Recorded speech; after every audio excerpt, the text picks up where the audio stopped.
ओम शांति। 15 जून 2026 के बाप दादा के मधुर महावाक्य हैं।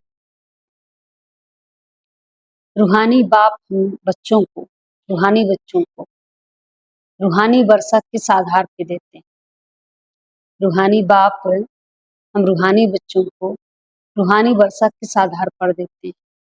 बाबा कहते हैं पढ़ाई के आधार पर। जो बच्चे इस पुरुषोत्तम संगम युग पर पढ़ाई करते हैं तो अगर पढ़ाई के आधार से ही बाबा वर्षा देते हैं, क्योंकि यदि मुरली नहीं पढ़ेंगे तो न तो बाबा का वर्षा मिलेगा, न प्यार मिलेगा, कुछ नहीं मिलेगा। तो बाबा क्या कह रहे हैं कि हम इस पढ़ाई के आधार से ही भविष्य 21 जन्म का वर्षा हम प्राप्त करते हैं। तो चलिए आज 15 जून के बाप दादा के मधुर महावाक्य सुनते हैं। मुरली की हेडलाइन है, मीठे बच्चे, अमर बाबा आया है तुम्हें ज्ञान का तीसरा नेत्र देने। मीठे बच्चे, अमर बाबा आया है तुम्हें ज्ञान का तीसरा नेत्र देने। अभी तुम तीनों कालों और तीनों लोकों को जानते हो। आज का प्रश्न है, रूहानी बाप रूहों को वर्षा किस आधार पर देते हैं। रूहानी बाप रूहों को वर्षा किस आधार पर देते हैं। आप लोग बताइए किस आधार पर देते हैं। तो आप लोग अपने अपने राय जरूर दीजिएगा, कमेंट्स बॉक्स में अपने अपने कमेंट्स जरूर लिख के दीजिएगा कि किस आधार पर रूहानी बाप हम रूहों को रूहानी वर्षा देते हैं। सुनते हैं, आज का उत्तर है पढ़ाई के आधार पर। जो बच्चे अच्छी रीति पढ़ते हैं, देह अभिमान को छोड़ देही अभिमानी रहने का पुरुषार्थ करते हैं, उन्हें ही बाप का वर्षा मिलता है। लौकिक बाप सिर्फ बच्चों को वर्षा देते, लेकिन पारलौकिक बाप का संबंध रूहों से है, इसलिए रूहों को वर्षा देते हैं। गीत है, भोलेनाथ से निराला कोई और नहीं। ओम शांति। रूहानी बच्चे रूहानी बाप से अमर कथा सुन रहे हैं। हम रूहानी बच्चे रूहानी बाप से अमर कथा सुन रहे हैं।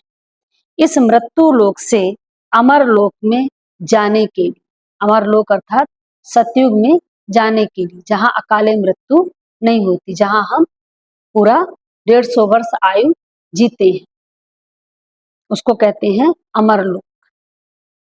बाबा कह रहे हैं कि निर्माण धाम को अमर लोक नहीं कहा जाता। मुक्ति धाम, निर्माण धाम, शांति धाम को अमर लोक नहीं कहा जाता है। अमर लोक है जहां तुम अकाले मृत्यु को नहीं पाते। तो हम कहाँ नहीं पाते अकाले मृत्यु को? सतयुग में, इसलिए उनको अमर लोक कहा जाता है। रूहानी बाप जिसको अमर कथा कहा जाता है,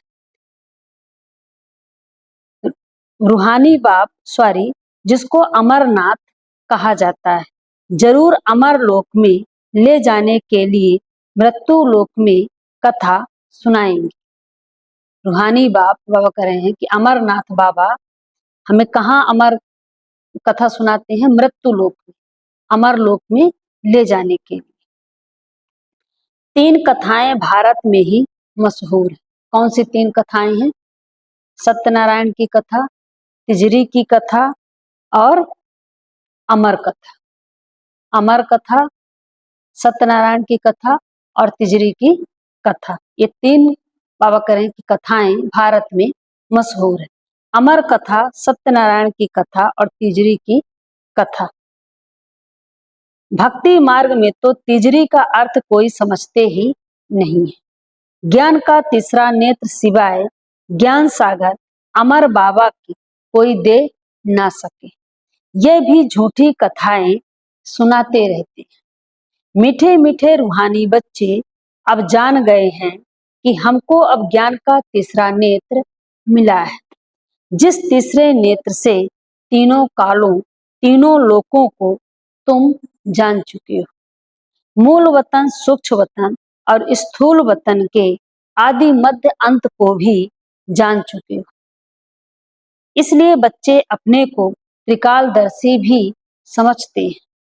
तुम मीठे मीठे बच्चों, बिगर सृष्टि में कोई त्रिकालदर्शी नहीं होता। हम बच्चों के सिवाय कोई त्रिकालदर्शी बाबा कर रहे हैं नहीं होता। तीनों कालों अर्थात सृष्टि के आदि मध्य अंत को नहीं जानते।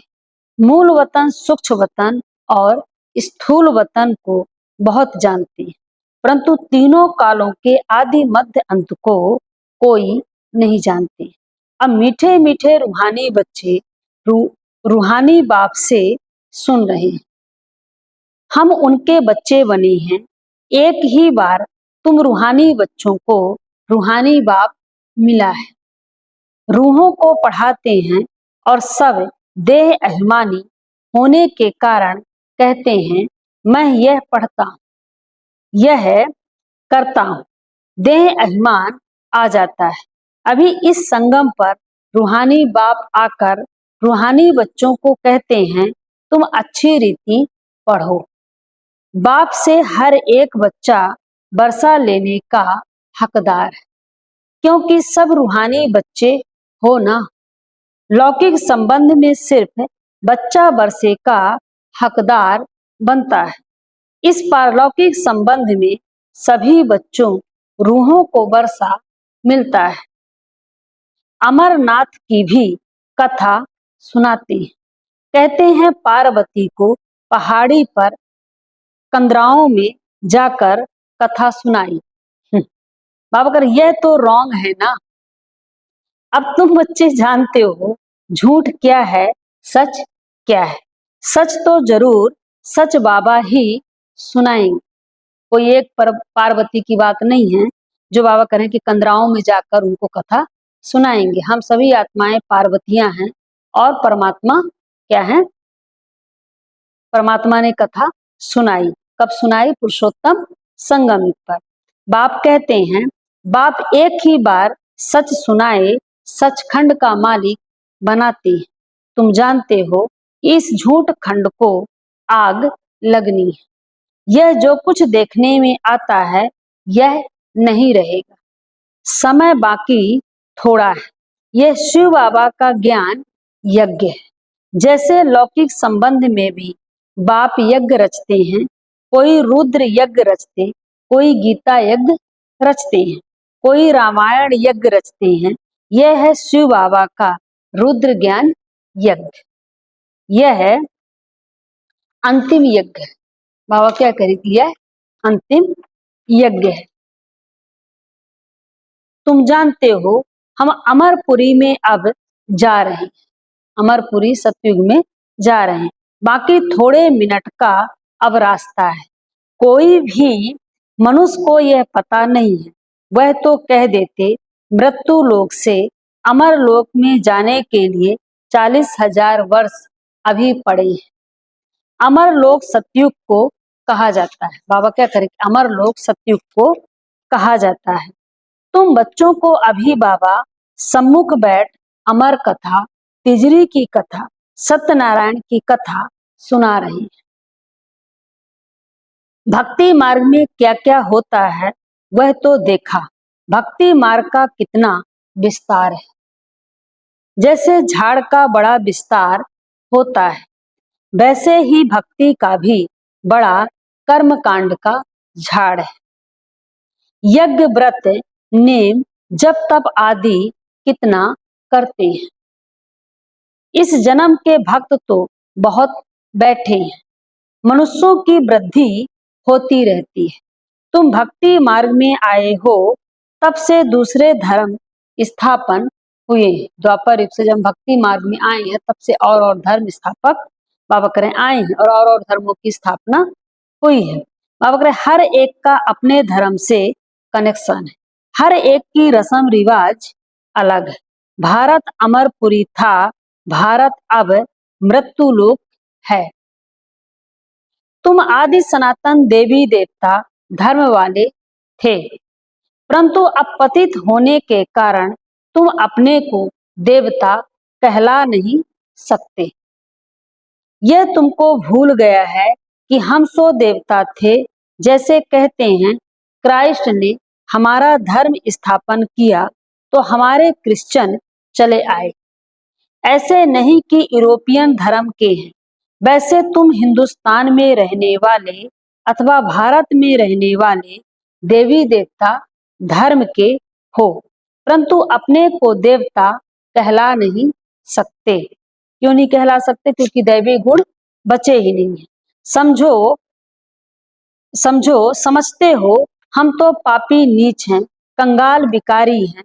भक्ति मार्ग में मनुष्य दुखी होते हैं तो बाप को ही पुकारते हैं।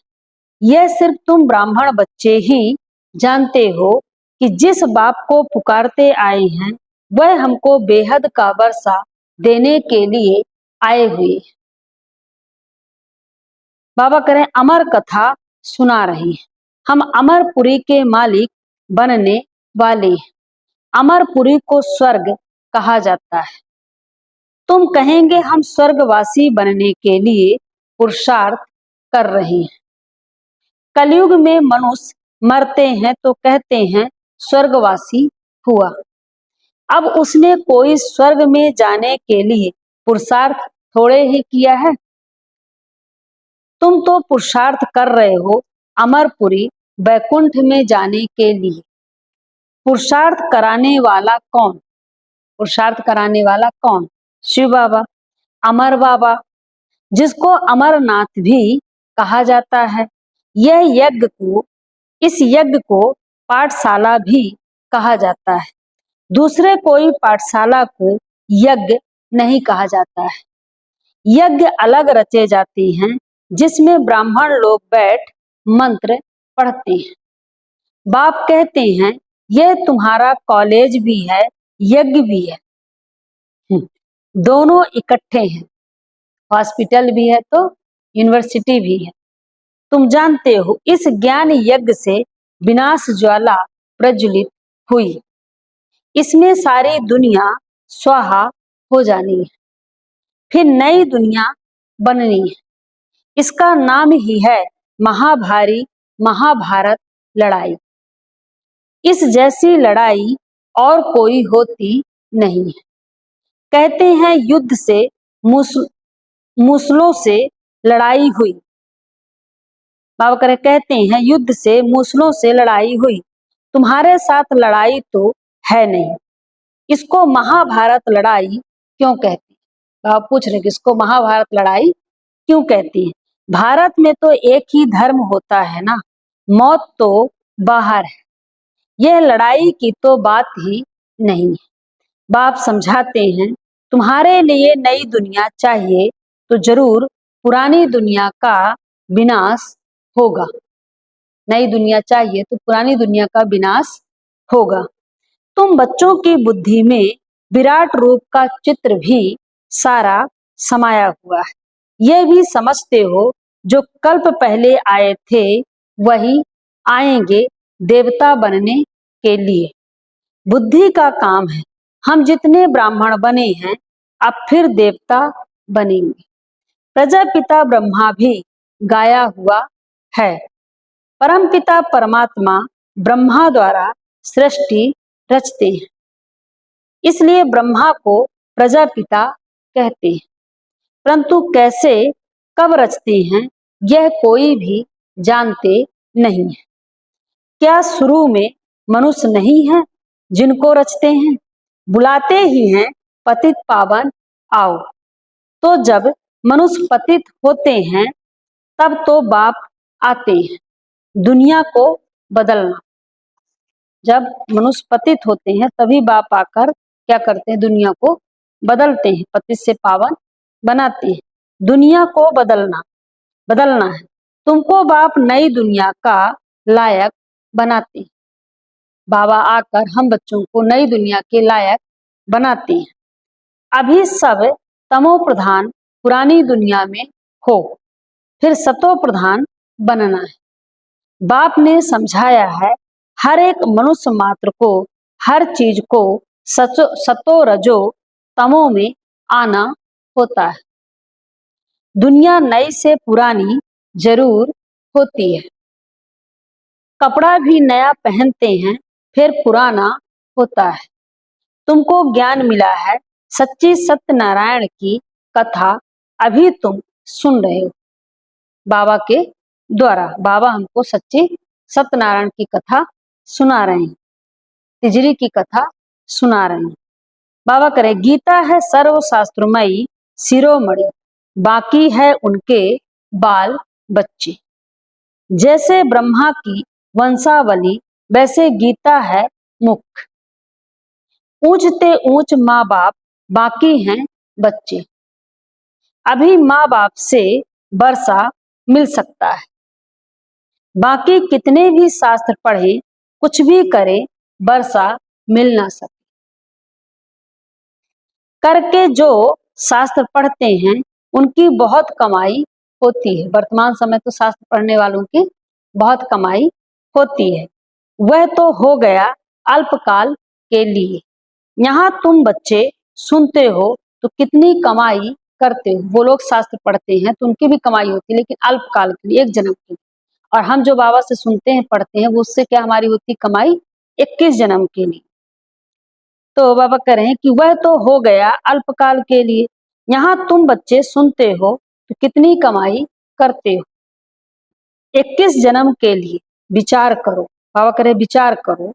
वह एक सुनाएंगे, सब उनको पैसा देंगे। यहाँ बाप तुम बच्चों को सुनाते हैं, तुम 21 जन्म के लिए कितने साहूकार बन जाते हो। वहां सुनाने वाले की जेब भरती है।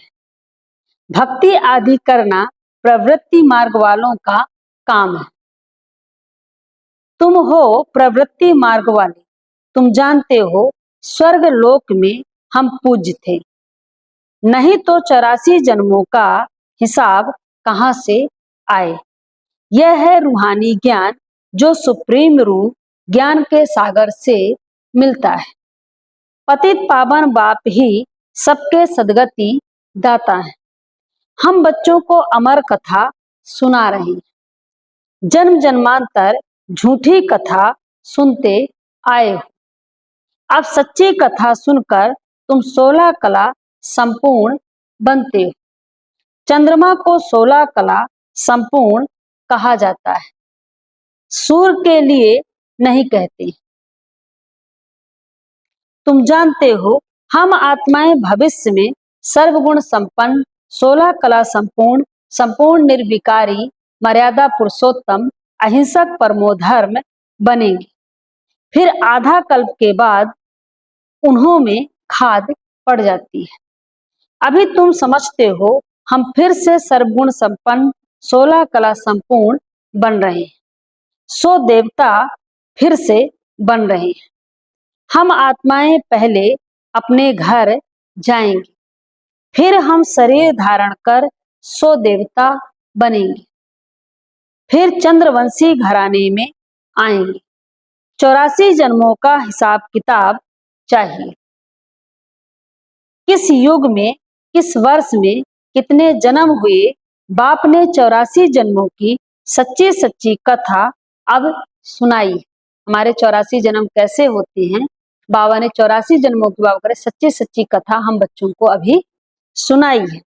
तुम बच्चों को कहेंगे तुम भारतवासी 84 जन्म लेते हो। अपने को एक तो ब्राह्मण समझना पड़े, ब्राह्मण समझना पड़े, ब्राह्मण बनना पड़े, तभी हम जाकर 84 जन्म फिर से लेंगे, फिर हम देवता बनेंगे। मम्मा बाबा कहते हो ना, वर्षा शिव बाबा से लेते हो, ब्रह्मा बाबा द्वारा। ब्रह्मा बाबा के द्वारा ही हम शिव बाबा से वर्षा लेते हैं। अगर हम सोचे कि ब्रह्मा से हमें कोई मतलब नहीं है तो नहीं, ब्रह्मा के बिना वर्षा नहीं मिलेगा। ब्रह्मा भी उनका हो गया, किसका, शिव बाबा का। ब्रह्मा से वर्षा मिल ना सके, यह भी भाई हो गया। कौन, ब्रह्मा बाबा, यह भी भाई हो गया, यह शरीरधारी है ना। तुम सब बच्चे वर्षा उनसे लेते हो, किससे, शिव बाबा से, इन ब्रह्मा से नहीं लेते हो। जिससे वर्षा नहीं पाना है उनको याद नहीं करना है, एक शिव बाबा को ही याद करना है। लेकिन कैसे याद करेंगे, ब्रह्मा के थ्रू ही याद करना है। उनको ही कहते हैं तुम माता पिता हम बालक तेरे। तुम इनके पास आते हो तो बुद्धि में रहता है, हम शिव बाबा के पास जाते हैं। याद शिव बाबा को ही करना है। आत्मा बिंदी है, उसमें 84 जन्मों का पाठ नूंधा हुआ है। आत्मा भ्रकुटी के बीच में रहती है, उड़ती भी सेकंड में है। आत्मा को उड़ने में कितने सेकंड लगते? सेकंड लगते। मैं आत्मा एक शरीर छोड़ दूसरा लेता हूँ, भ्राकुटी के बीच जाए विराजमान होता हूँ। बुद्धि में समझ, बुद्धि में समझ। हमारी आत्मा ऐसी है। सतयुग में तो कोई ऐसी चीज देखने की आशा नहीं रहती। आत्मा को देख सकते हैं दिव्य दृष्टि से, कोई इन आंखों से देखने की बात नहीं। भक्ति मार्ग में ही साक्षात्कार करते हैं। जैसे श्री कृष्ण का शिष्य विवेकानंद था, उसने बताया मैं सामने बैठा था तो उनकी आत्मा निकल मेरे में प्रवेश हो गई। बाबा क्या कह रहे हैं कि रामकृष्ण का शिष्य विवेकानंद था, उसने बताया कि मैं सामने बैठा था, उनकी आत्मा निकल मेरे में प्रवेश हो गई। ऐसे कोई होता नहीं है।